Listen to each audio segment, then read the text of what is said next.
Mga kapatid, Japan na ang nire-represent ni half Pinay golfer Yuka Saso pero matinding pride pa din ang dinadala niya para sa Pilipinas. Nasa frontline ng balitang yan, si Ian Suyu. Masayang-masaya pa rin si Filipino-Japanese golfer Yuka Saso sa kanyang makasaysayang pagkapanalo sa US Women's Open nitong weekend. Hindi raw siya makapaniwala, lalo't puro veteranong atleta ang kanyang nakalaban sa pinakamalaking golf tournament sa mundo. At the start, I was 3 down, pero hindi ko naman po na sinabi sa sarili ko na malaking chance ko or I can do this or anything. I just try to focus more sa game, more on sa routine and focus on every shot. Sa edad na 22, nakuha ni Saso ang kanyang ikalawang US Open trophy. Siya ang pinakabatang manlalarong nanalo nito ng 2 beses. Una niyang naipanalo ang torneo noong 2021 habang kumakatawan sa Pilipinas.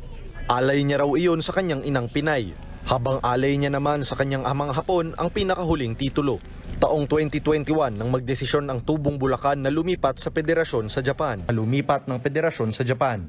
Sa kabila nito, hindi naman daw nabago ng kanyang nationality ang kanyang pagmamahal para sa Pilipinas. And even now I'm representing Japan, I've always think that I'm half Filipino. So that will never change.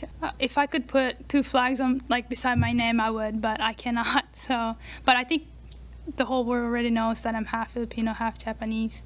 Dahil sa panalong yan, umakyat sa world number 6 si Saso mula sa world number 30. Ito ang pinakamataas na naabot ng kanyang ranggo sa kanyang karera.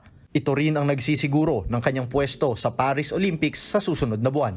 Back in action naman si Saso para sa 2 pang torneo abroad. Kabilang dyan ang Shoprite LPGA Classic na magsisimula ngayong araw sa New Jersey sa Amerika. Nagbabalita mula sa Frontline, Ian Suyu, News 5. What's up mga kapatid? It's your sports Tito Mike Reyes. Huwag magpahuli sa mga umaaksyong bakbakan at harapan sa loob at labas ng bansa. Para sa mga pandiin ng sports news, mag-follow at mag-subscribe sa social media pages ng News 5. Peace and love.